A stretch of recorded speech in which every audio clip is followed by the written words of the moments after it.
दूरे से पिपरे के पेड़े के टीक दहली बाजी जीत गईली तो के छोड़ब ना ए दादा पकड़लस ये कलाई लोरी कचनवा अल्लाह के खिंचले पूरब जात हो। समरू दादा वही बगलिया में भैया हो गईयन के चारा चलावत रहे स्टोर से जानला अहिरन का दो चार ऐसा काम होला जो फेमस होला।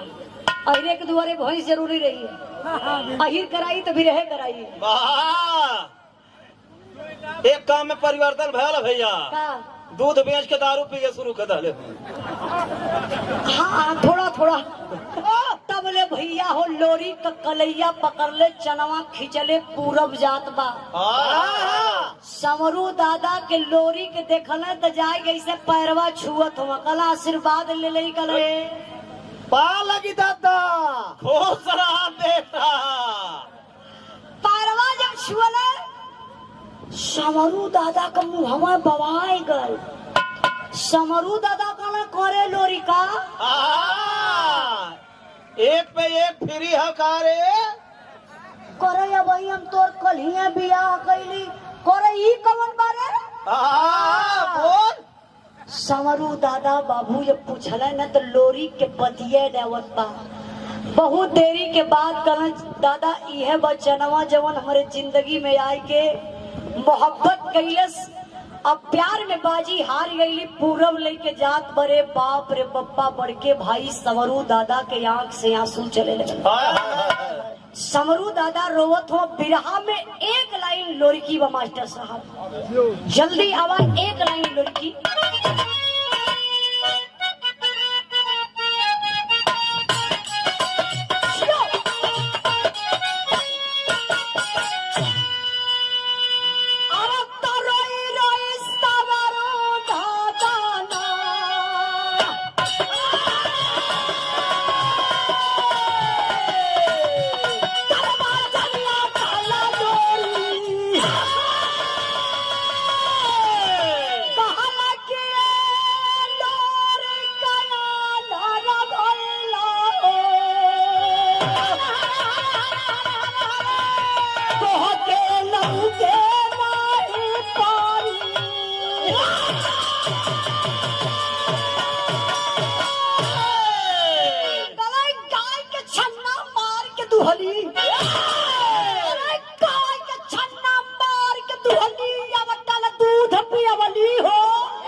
धीरे धीरे 20-25 साल का दिन बीतल।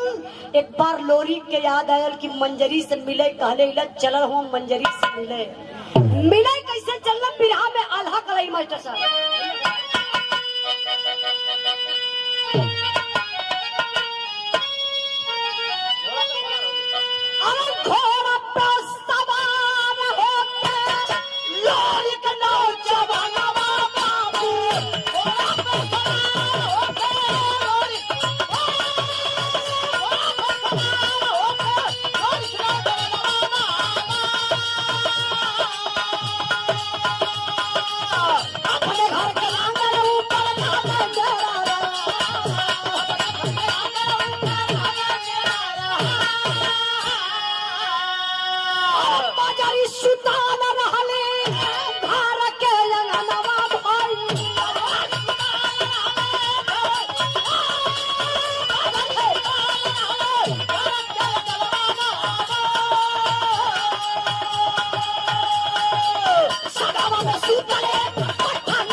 सोचला कि मंजरी हमार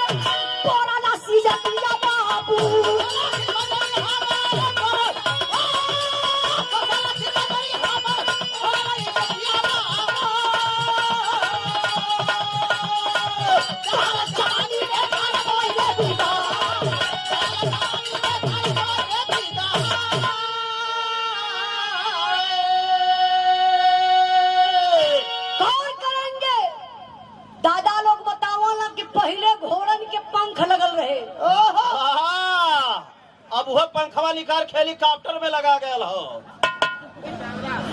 पहले घोड़न के पंख लगल रहे, लोरी कोई उड़न घोड़ा से पूरे गांव का हाल चाल रहलन। जब अपने आंगना के बीचों बीच लोरी कैले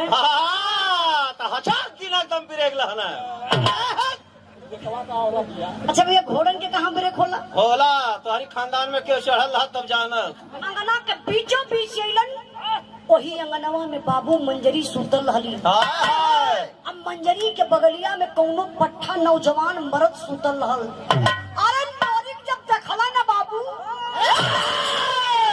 खोपड़िया टना की गई, कहला हमारे जियते मंजरी दूसरे मर्दे के लेके सुतल बा। कहला सुतला दुरहुन के गर्दनिया काटब। तब तक आदि शक्ति दुर्गा मतारी विशाल रूप लेके पटकत भइली, खींच के एक तमाचा लोरी के मरली। काली करें लोरी का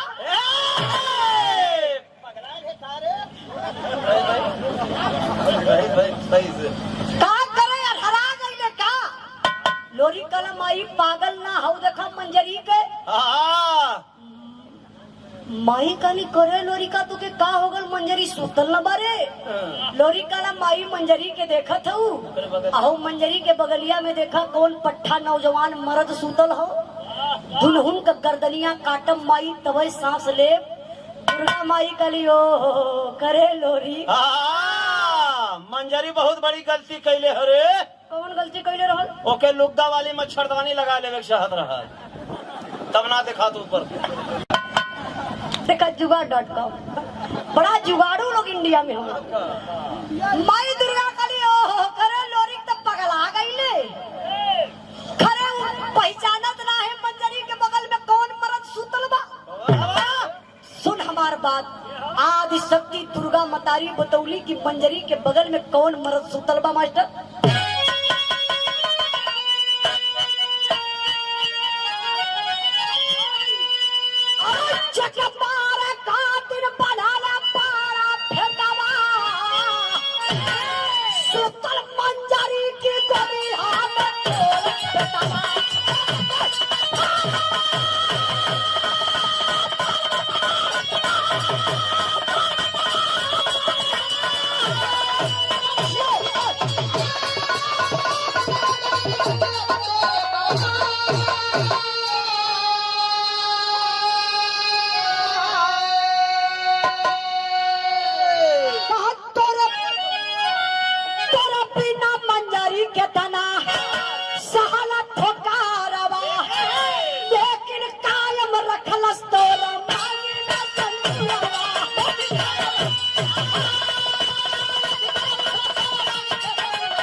सुहाग रात मनौले लोरी कमुड़िए झुक गई, हथवा जोड़ के अंगूठा से लगल माटी खल। काला माई कहाँ से का मतलब है सुहाग रात से? कहे ना अरे वो देवी है तो उनके क्या जरूरत है? गाँव माई क्षमा कायदा गलती हो गई। दुर्गा माई कली गलती ना रे बेटा, मंजरी से बियाह कैले सुहाग रात मनौले।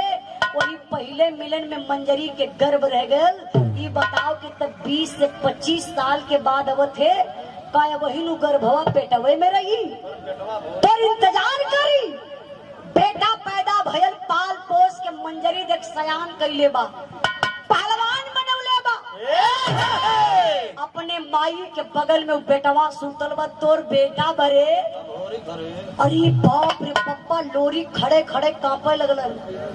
कल माई बहुत बड़ी गलती से बचा दलू, अगर आज अपने जन्म ले के अपने हाथे काट डाले हुई समाज के लोग हमके कहत का कहवा मुंह दिखाइत माई क्षमा कदा दुर्गा माई काली लोरी तो के क्षमा करब तब जब दोनों मिलिल कर रखबे ता वो समय वकील ही रहना जज रहना पागल कहीं कहा तो के क्षमा करब कब जब मंजरी की अपना लेवे तब खुशी खुशी से लोरी का अपना ललन हमार बिरहा खत्म भइल कुछ गावे बजावे में गलती भइल रही तो आप लोग क्षमा करिया।